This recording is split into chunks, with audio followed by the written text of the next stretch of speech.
अवघ्या 8 दिवसाच्या आपल्याच मुलीचा मृतदेह दुचाकीवर घेऊन फिरणारा जन्मदाता, हे दृश्य पाहून कोणीही हेलावून जाईल. पण पिंपरी चिंचवड महापालिकेच्या यशवंतराव चव्हाण म्हणजेच YCM रुग्णालयातल्या डॉक्टरांना काही पाझर फुटला नाही. चिंचवड मधल्या आनंदनगर इथे राहणाऱ्या सोनू विश्वनाथ निर्भी यांची 8 दिवसाची मुलगी शुक्रवारी सकाळी दूध पिऊन झोपली. ती परत उठलीच नाही. तिला तातडीनं YCM रुग्णालयात नेलं गेलं. मात्र तत्पूर्वीच या चिमुकलीचा मृत्यू झाला होता. तिच्या मृत्यूचं कारण शोधण्याकरता पालकांनी रुग्णालय प्रशासनाकडे मृतदेहाचं शवविच्छेदन करण्याची विनंती केली. मात्र शवविच्छेदन करण्यासाठी आमच्याकडे डॉक्टरच उपलब्ध नाही असं उत्तर डॉक्टरांकडून त्यांना दिलं गेलं. म्हणून दुसऱ्या रुग्णालयात मुलीचं पार्थिव नेण्याकरता रुग्णवाहिका देण्याची मागणी सोनू निर्भी यांनी केली. ही साधी मागणीही YCM रुग्णालय पूर्ण करू शकले नाही. त्यामुळेच नाईलाजानं सोनू निर्भी यांना स्वतःच्या मुलीचा मृतदेह घेऊन दुचाकीवरून तब्बल 12 तास वणवण करावी लागली. ये लोग है ना कुछ साइड में सपोर्ट नहीं किया. सुबह 8 बजे से हम हमारे बच्चे को इधर लेके आए.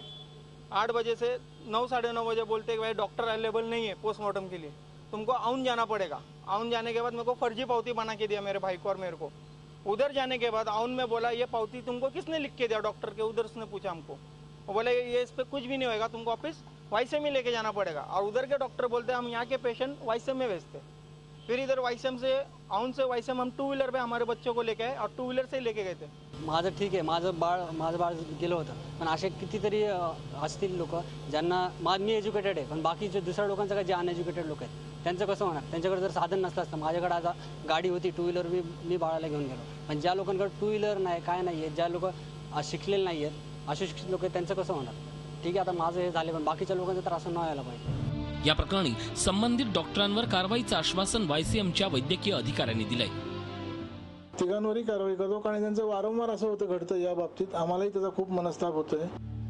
कधी काळी चांगल्या आरोग्य सेवेसाठी प्रसिद्ध असलेल्या YCM मधील रुग्णसेवा सध्या पुरती ढासळली असल्याचा स्थानिकांनी आरोप केलाय. आरोग्य विभाग प्रमुख अनिल रॉय आणि अतिरिक्त आरोग्य विभाग प्रमुख पवन साळवे यांच्यातल्या वादाचा हा परिणाम असल्याची चर्चा दबक्या आवाजात सुरू झाली आहे.